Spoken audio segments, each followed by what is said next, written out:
Let's go live to Perth now. The Finance Minister Mathias Cormann, Leader of the Government in the Senate, joins me. Minister, thanks very much for your time. As you heard Andrew Clennell reporting that the Prime Minister questioned the scope around this funding for the fire response. Is that fair enough given the amount of funding we're talking about, or does it basically go against his public statements, as some within the New South Wales government have said? Well, it's just not true. I mean, I was part of all of the conversations, and we were always committed to the 50-50 split on the basis as it was announced in late January. The statement as given to Andrew from the Prime Minister's office was that they were always committed to the arrangement as it existed under Black Saturday, and from his information, he wanted the scope checked within New South Wales that it was consistent with Black Saturday. Is that quibbling?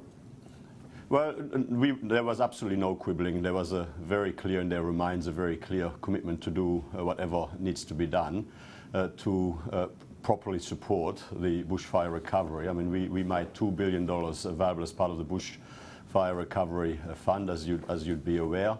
I mean, obviously, there are issues from time to time, as you implement relevant arrangements that have to be worked through when there is, joint funding between state and federal governments. But I completely reject the essence of what's been suggested here. I mean, having been part of every single conversation in relation to these matters within the federal government, I can assure you it's not true.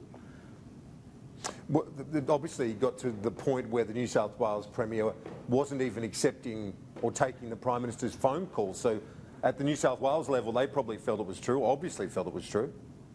Well, again, I mean, the Prime Minister was in constant contact with Premier Berejiklian, and I mean, there was no interruption whatsoever in relation to the engagement between the federal government and the state government. I mean, I don't know that this is all that helpful, quite frankly. Some within the New South Wales government, though, sources that Andrew Clennell's reported this morning suggesting that if the Prime Minister's questioning the funding model on the one hand, but publicly saying that money's not an issue, they're questioning how that all stacks up. Well, Kieran, you tell me who is making these statements, and I might be able to respond to them. Completely impossible to provide a relevant comment in response to alleged anonymous suggestions. So, okay. Well, let's move on. Interest-free loans for small business up to $500,000. 100 applications have been made. Only $200,000 has gone out the door. Is that acceptable? Couldn't more businesses have been cleared for funds by now? Well, obviously, I mean, this, we have made the relevant funding available for this to be done, and I mean, it is being done, at a state level of using state processes. I mean, this is not a matter of blame shifting, as Andrew was suggesting there. That is just the practical reality of it. But I mean, in the end, obviously, I mean, these processes have got to work their way through, and it's available. It's an avenue that is available to provide support for small business, and we would like to see, obviously, as many small businesses as possible take advantage of this opportunity as quickly as possible. Yeah, would you like to see the process sped up? Well, of course. I mean, we would like the process to be administered as efficiently and as effectively as possible. I mean, it's an opportunity that's available, and we would like all of those businesses who would be eligible to be able to take that opportunity, as it is presented. On Friday, you said that the government would be planning long-term emissions reduction targets. Will the government have a specific 2050 target? Well, again, I mean, what we've said very clearly is that we would never be as reckless and irresponsible as Anthony Albanese was, again, on Friday, copying the reckless and irresponsible approach by Bill Shorten in the lead up to the last election, where he put forward targets without any costings, without any assessment of the impact on jobs, on electricity prices, and even without any assessment of the impact on global emissions. Because imposing a target in Australia that ultimately just shifts emissions to other parts of the world where emissions would be higher for the same level of economic output doesn't help solve the problem that we're wanting to solve, and just impose a sacrifice on people here in Australia for no environmental benefit whatsoever. Now, what we will be doing, and we've said that consistently for some time. I mean, obviously we're focused on implementing our 2030 emissions reduction targets and the policies that are required to meet and beat that target. But we also will be finalising our approach to emissions reduction, the longer-term emissions reduction targets in time for COP26 in Glasgow later this year. That is something that we've said for some time. So there will be a 2050 target, a long-term 2050 target taken to those talks? Well, we've said for some time that we will be finalising our approach to the longer-term emissions reduction targets, that we would commit ourselves to in time for Glasgow in later this year. And are you open to a net zero emissions by 2050? Is that a possibility? Well, I'm not going to, again, there's a body of work to be done. I'm not going to make any pronouncements in relation to targets on your show here or on any other show, to be frank. I mean, there is responsibly, there's a body of work to be done. I mean, Australia is in a very different situation compared to, a number of other countries that are being mentioned here.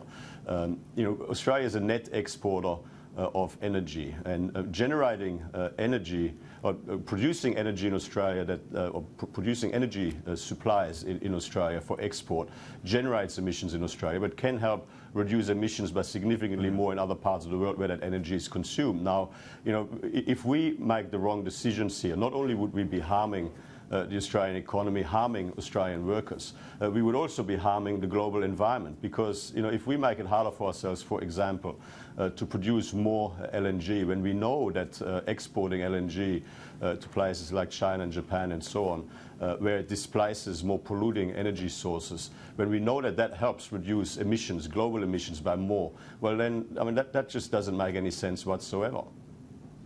But we're talking about net emissions. You're not ruling out zero net emissions by 2050? Well, right now I'm not ruling anything in or ruling anything out. There's a body of work to be done to ensure that our policy commitments are both environmentally effective and economically responsible. And let me tell you, I mean, looking at the Labor Party, just because Anthony Albanese and Mark Butler make meaningless pronouncements without telling us how they would achieve what they're committing to, without telling us what the impact on the budget, the economy, on jobs, on living standards, on wages, and indeed on global emissions would be, it means nothing. And I mean, look, inside the Labor Party, there's obviously a growing rebellion against this sort of reckless and irresponsible approach by Anthony Albanese and Mark Butler. We've got Joel Fitzgibbon and Don Farrell leading the charge in relation to a group demanding more responsible more responsible approach to economic policy. I haven't seen Jim Chalmers come out, pressing forward to support this sort of reckless approach that Anthony Albanese and Mark Butler are suggesting here. I mean, after the election, there was a lot of talk that Labor had learned their lessons. Clearly, they haven't learned their lesson. Anthony Albanese, as the Prime Minister said on Friday, it's just Bill Shorten 2.0 when it comes to these things. It's the same mistakes, the same recklessness, and the same disregard for our economic future, future prosperity. You talk about the costs of this sort of approach. Do you accept, as the CSIRO analysis has argued, that there are benefits of such a target, of decarbonising the economy? Do you accept there are benefits of doing that? Because if we're talking about the cost component, surely it's incumbent upon the government to accept some of the benefits involved as well. Do you accept the benefits? Well, I mean, we are committed to effective action on climate change, and indeed, I mean, we are not just meeting but beating the emissions reduction targets agreed to in Kyoto for 2020. We're one of only a handful of countries which is beating our emissions reduction targets agreed to in Kyoto. We have a plan, and we're on track to meet our emissions reduction target agreed to in Paris for 2030. We already have about 25% of our. If I may, that we already have 25% of our energy supplies coming from renewable energy, and that is going to increase to 50%. Of course, we're committed committed to do the right thing by the environment. But in the end, you've got to make an overall assessment. You've got to make an overall assessment of what the decisions you make, what the impact of the decisions you make will be on global emissions, not just emissions in Australia, but global emissions, and shifting emissions to other parts of the world where emissions would be higher, alongside the jobs and the economic activity. That just doesn't make sense for the environment, doesn't make sense for our economy. And in the end, overall, you've got to make judgments that make sense overall, both environmentally and economically. Sure, and the point I was making is not so much about the environment, it's about the economic benefits. The CSIRO says that real wages would be 90% higher by 2060 with that net zero emissions. That's their analysis. Obviously, it's a long way away, it's a guesstimate really, in terms of longer term planning, but that's their argument. I'm saying to you, do you think there are benefits of decarbonising an economy? Well, I mean, in the end, we've got to go through these assessments carefully to make sure that whatever judgments we make about the future direction beyond 2030, and this is so over the longer term, that whatever directions we determine put us on a path that is both environmentally effective and economically responsible. Now, I'm not going to predetermine these judgments now, but let me just tell you that, like, when it goes back to the modelling of the Labor Green or the Labor carbon pollution reduction scheme, that actually demonstrably showed an expectation of lower wages on the back of what was planned at the time. So I mean, obviously these are things that have got to be carefully considered. Given the impact of the fires and the coronavirus, how is the surplus looking right now? Well, obviously we've got updates twice a year in terms of the fiscal impact of what happens in the economy and in the community, but also the impact of policy decisions made by the government. The next update is in the budget on the second Tuesday in May. I mean, the coronavirus, the drought, the bushfires, and slower global growth. I mean, all of these things, of course, are having an impact on our economy. But our economy has proven to be remarkably resilient in the face of some of these global and domestic economic challenges and headwinds, and we'll continue to work our way through these issues. And we forecast a return to surplus for 2019-20 for some time, but obviously there's a lot of things happening, and we'll be providing an update in relation to this at the next budget. And you're still hopeful, though, of hitting that surplus?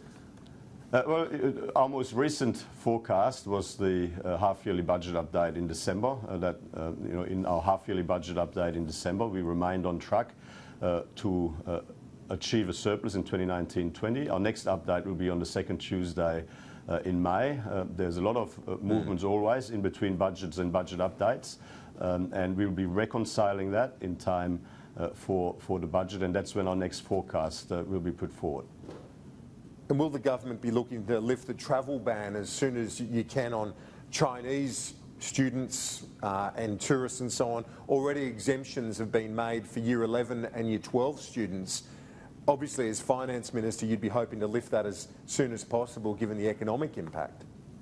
Well, look, I mean, we are guided by expert medical advice from our Commonwealth Chief Medical Officer and, also Chief Medical Officers from around the country. I mean, the measures that we've taken at our borders have proven to be effective in protecting Australians, obviously, from the impact of the coronavirus here in Australia. So we will continue to act on advice, and of course, I mean, where we can and where it's responsible and where it's achievable, while maintaining our commitment to protecting the Australian community, then of course we would do that. How are preparations broadly going for the budget in terms of the performance of ministers, a number of inexperienced ministers now in the cabinet process? Have you had to crack the whip to get your colleagues moving ahead of the budget? The process is a very orderly process. The government, obviously very experienced when it comes to putting the budget together and going through the budget process. All ministers are putting forward, obviously their submissions in terms of some of the challenges and opportunities in their respective areas, and some of their ideas on how we can adjust policy settings moving forward. And there's obviously a whole series of thorough discussions about the best way forward, and the decisions that we make will be reflected in the budget on the second Tuesday in May. Finally, Malcolm Turnbull revealed some private text messages between himself and you, saying you should be ashamed of yourself, that you were treacherous, in his words. He's already done that. Are you worried there's more to come in his book in April? Look, this is ancient history. I wish Malcolm well. I really do. And he provided. He did a good job, a great job as Prime Minister for 3 years, and had a privilege that not many Australians have, to lead our nation over a number of years, and I wish him very well for the future. And what about the fact that he released some of those texts that would have annoyed you? Look, ancient history.